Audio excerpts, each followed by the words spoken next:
Welcome back to Les Schwab Tire Center's Outdoor GPS, presented by Fisherman's Marine and Outdoor. Now it's time for your weekend tech tip, brought to you by Chevy Silverado. Now this question came in on our Facebook page. It was an individual that was saying that they just had shoulder surgery. They're going to be in a jet boat for the first time and wanted some advice about running smaller rivers. From what I understand, not in our necessary region, but at the very least, a river is a river is a river in most cases. And when you're running a jet boat for the first time, first thing I'm going to tell you is that's not advisable. Okay, the best advice I could give there is to learn about whatever river system and whatever section of that river system that you're planning on running. Okay, now there's any number of ways that you can do that. You can drift boat at first. You can hike in. I mean, you can take guided trips. I mean, anything that you can do to get the lay of the land before you take a $100,000 new sled, and that's what they cost everyone these days. If you want a new one, it's 6 figures and more. It's just that simple, unless you get a little one. But I'm not into that. Anyway, it can be very dangerous, okay? I mean, it's not just throw the boat on the water and go. We've all heard those stories. I've even heard people with brand new boats that just go dump it in on the Deschutes River. No permit, no idea what they're doing, head up river and sink it. That's a fact. It's happened a lot more than once, I can promise you that. It's something that I can't stress enough. I don't want to say, don't do it, don't do it. You need to get as much information as you possibly can, and I don't care how you get it, right? And I don't want to give you the advice of, well, yeah, just, look for this and look for that, you'll be fine. No, it is a dangerous thing. You need to keep that in mind. But as long as you're, have the understanding of how to operate your boat, that's where a lot of folks might forget. If you don't understand how your boat's going to react in any sort of circumstance, you are in a bad position. Meaning that if you're pushing out hard and throttling up, is your boat going to slide? How far is it going to slide? How much is your boat going to lean? When you start running around, you're going to understand what I'm talking about. If your boat slides a lot, doesn't grab, it doesn't hold a line, then you need to play that when you're running the boat. So you need to get out on the water that's not a small river, maybe a big river, Columbia, Willamette, whatever it is, and go out and run the boat, okay?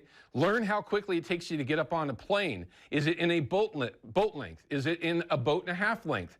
Do you have a fast enough, a powerful enough boat where you can get up on a step in a boat length? These are all things that you have to know.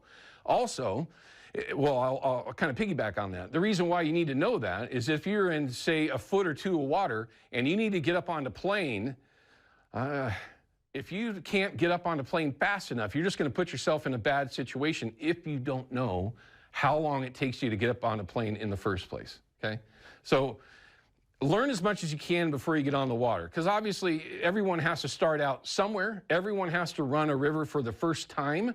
I was lucky enough, the very first time I ever ran a jet boat was in the 80s in a brand new, John Kerslick, if you're out there, in a brand new 18-foot or 20-foot flat bottom aluminum weld with a brand new, this is how far back it goes, a brand new 200 Black Max.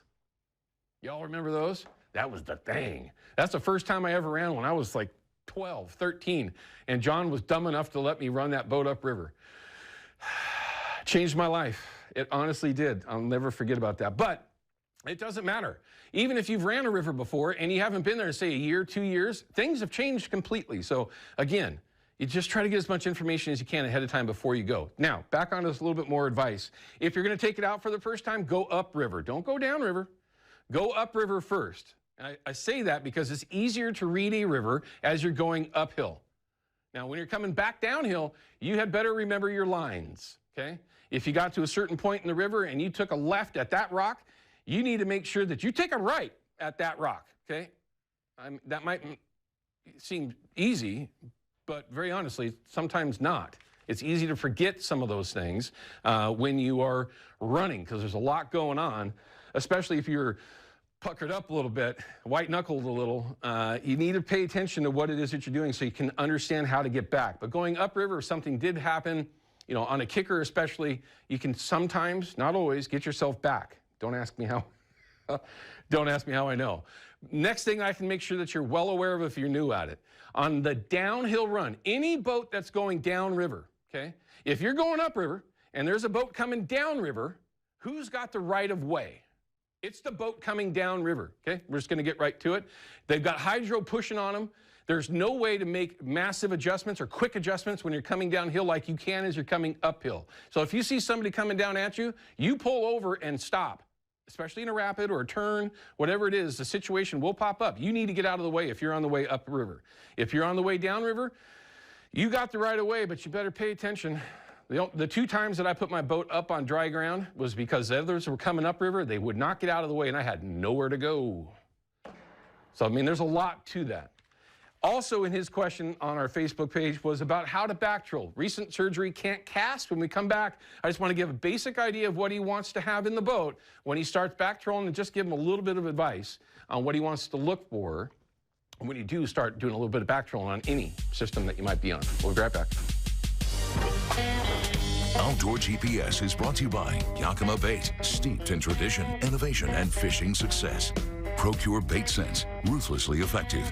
And by North American Metals Incorporated, first choice for all your metal roofing and siding needs.